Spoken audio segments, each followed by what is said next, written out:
under the box Nicola Sturgeon, it says that messages were not retained. They were deleted in routine tidying up of inboxes or changes of phones, unable to retrieve messages. So what that tends to suggest is that at the time a request was made, Nicola Sturgeon, the former First Minister of Scotland, had retained no messages whatsoever in connection with her management of the pandemic. Is that correct? That's what that indicates to me. And when we asked the government whether it had retained any such messages on its corporate record, you provided us with none.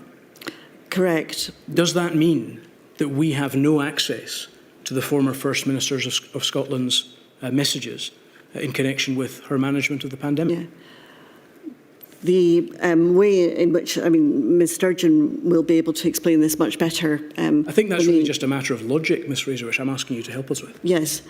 Ms Sturgeon would have worked with her private office in order to ensure that her views and instructions were clearly understood.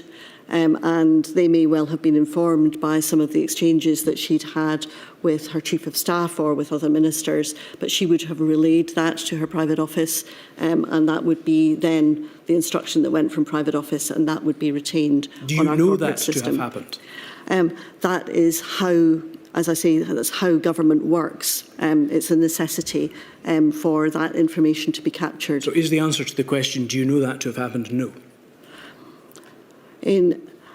It's hard for me to give absolutes in relation to a general question. It's just about your own knowledge, Ms Fraser. Do you know that to have happened or not?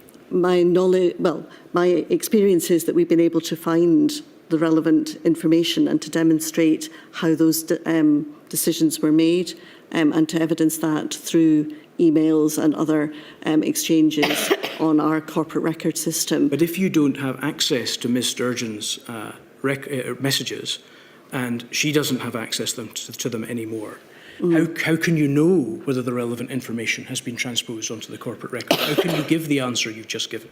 Yes, I can't know, not having seen all of the information.